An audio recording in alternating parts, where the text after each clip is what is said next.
What do you say about the cross? There's so much to say when it comes to the cross.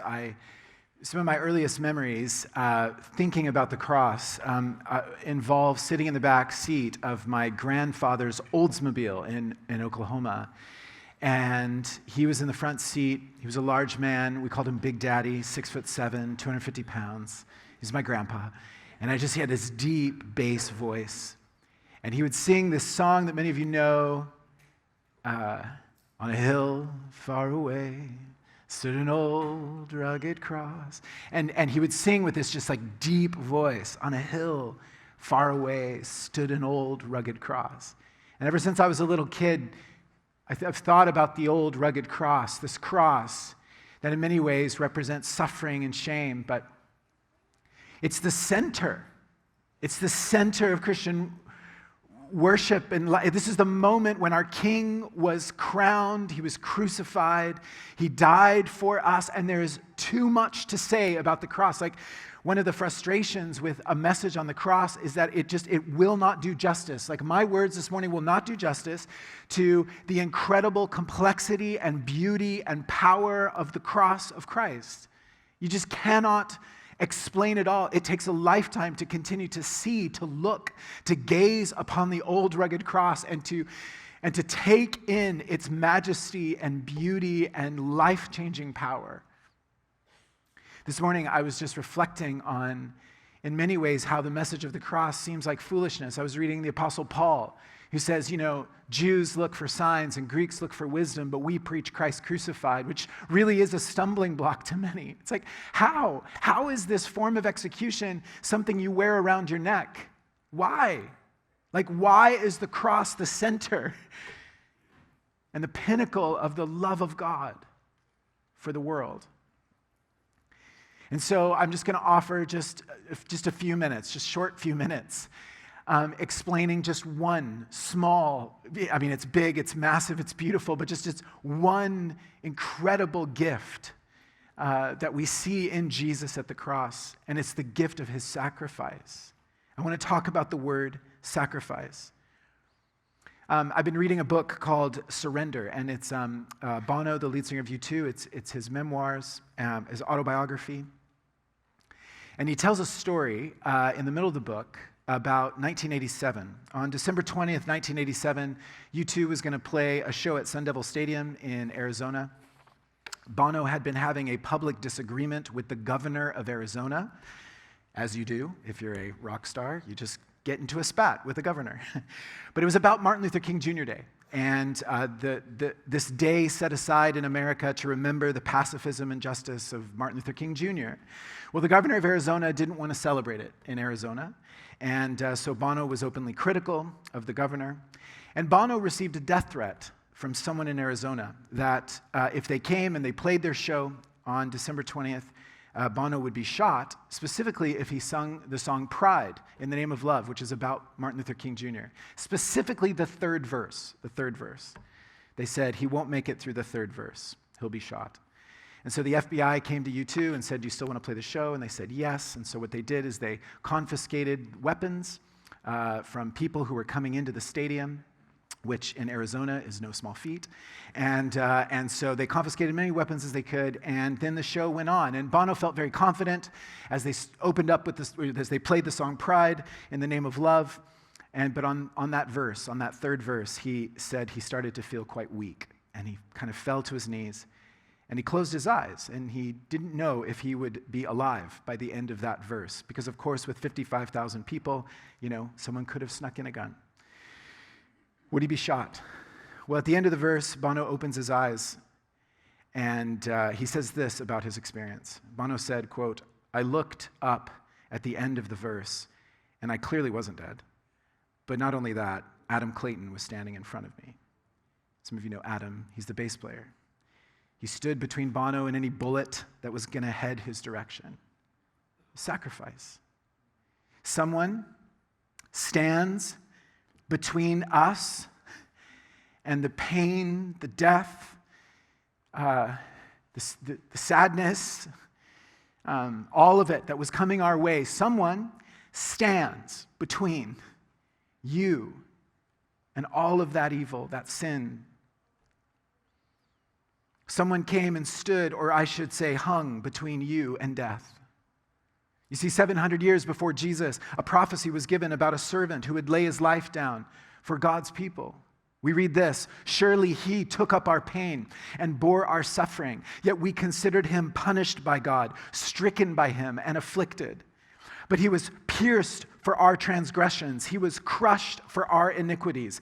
The punishment that brought us peace was on him, and by his wounds we're healed. We all like sheep have gone astray. Each of us has turned to our own way, and the Lord has laid on him the iniquity of us all." Such sacrifice, such love, his life for ours. And we pause on this Good Friday to think about our sin. As Isaiah calls our transgressions, our iniquities. Look at our sin. We have no idea what we're doing.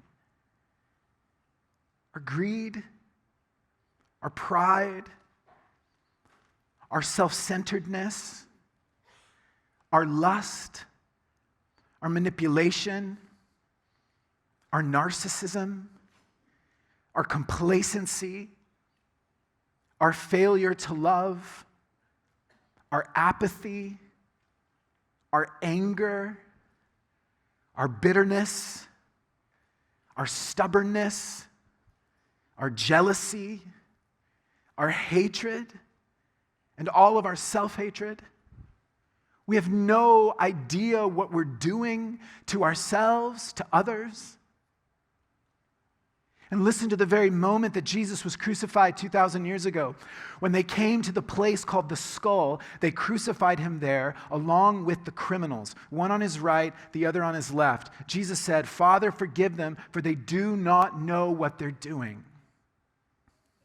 Jesus, as he's pierced on a cross, on a Roman cross, he looks out upon those in front of him and he pronounces this forgiveness upon them. They don't know what they're doing.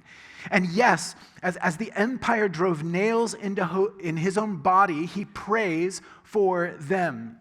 Yes, he's praying for the Jewish leadership that didn't understand him and betrayed him. He's praying for the Roman Empire that foolishly washed their hands of him through Pilate. And yes, he prayed for the very Roman soldiers who were crucifying him. But I believe that he was praying for you and I at that moment. Because we have no idea what our sin does to God, to others, to ourselves. We have no idea in what ways our sin is inviting all forms of destruction and death towards us. We don't know what we're doing. But Jesus steps in. He steps in, and with great sacrifice, Jesus takes upon his own body the death that we were headed towards. It's like he absorbs it. He takes it into his own flesh. All of that was coming towards us. He takes it. And he stands in the way, and he takes the bullet, and he looks at us, and he says, "Father, forgive them, for they don't know what they're doing." They have no idea. See such great love for you. I will not be able to forget the September long weekend of 2017. I'll never forget it. Our church lost an incredible member of our community, a man by the name of Mark Neville. The Neville family, Mark, his wife Shayna, and their 2 boys, were in a horrible car accident north of Kamloops on their way home back to Langley after a vacation. Mark tragically died in the accident, but Shayna and her 2 boys survived. They're alive today, and I believe they're actually here with us at this 11 a.m. service in the room. And I need to tell you the story, and I got Shayna's permission to tell you the story. It's a story of how Shayna and the boys lived, even though Mark died. You see, on the Saturday, Mark and Shayna and the boys drove home from Prince George. They're on the highway driving north of Kamloops, and Mark had to make a split-second decision, and it would be a decision that would save his family. Mark was a member of the RCMP, and specifically the ERT. He had training in how to drive large vehicles, and this is what his colleagues from the ERT told me. They said Mark knew. He knew exactly what he was doing. He knew how to drive large vehicles. Well, on their drive, a large truck was weaving in and out of the center line, coming towards them, and this prepped Mark that something was not right about this truck. Then, the most horrific thing happened. The truck fully crossed the center line and was heading straight for their own family truck. Mark could not veer their truck to the right because there was a cliff. So in a split-second decision, his ERT colleagues told me that he positioned the truck in such a way so that the full weight of that other truck would hit him right there at the front left of the car in the hopes of saving his family. To be T-boned or to have experienced a head-on collision would have been deadly for 1, 2, or 3 of his family members. So Mark positioned the truck so that the full weight hit him, not his family. Let me say that again. So that the full weight would hit him, not his family, so that his family would live. Does this sound familiar?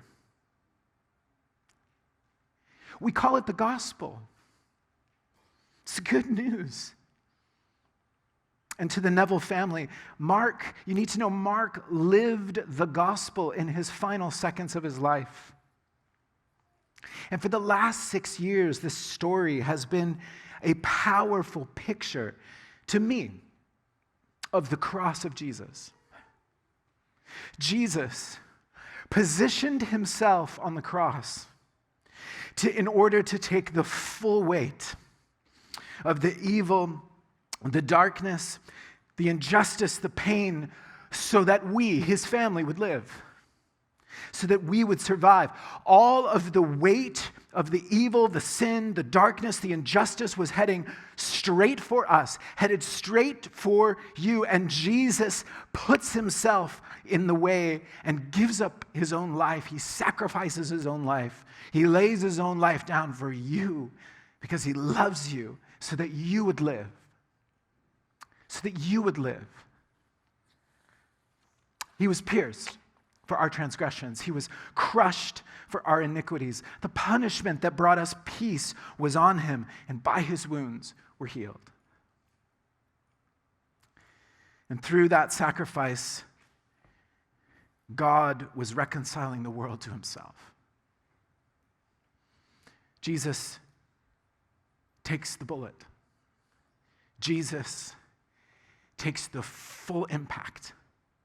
And then he looks at us and he says, Father, forgive them, for they don't know what they're doing.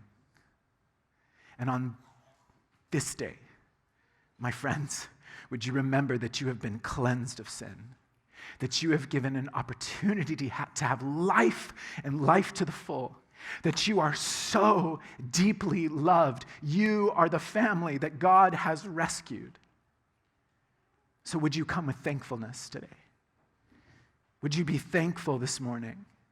Thankful for the cross. See, I think that's the only thing that we're called to do today. That's it. It's really quite simple. It's to say thank you for the cross. It's to look again, right, and say thank you for the cross. As we sung that old Matt Redman tune a number of minutes ago, once again, I look upon the cross where you died. I'm humbled by your mercy. And I'm broken inside. And once again, I thank you. Once again, I pour out my life. North Langley, the old rugged cross. Let's spend our lives gazing on the old rugged cross. But this morning, once again, let's say thank you. Jesus, once again, we say thank you. We're so grateful that you took the full impact, the full weight of the death that was headed our direction, and you stepped in. You stepped in, and now we have life and life to the full. And so we want to simply come and just say thank you, Jesus. Thank you. Thank you for your love. Thank you for the forgiveness of sins. Thank you for the life that you have offered us. We love you.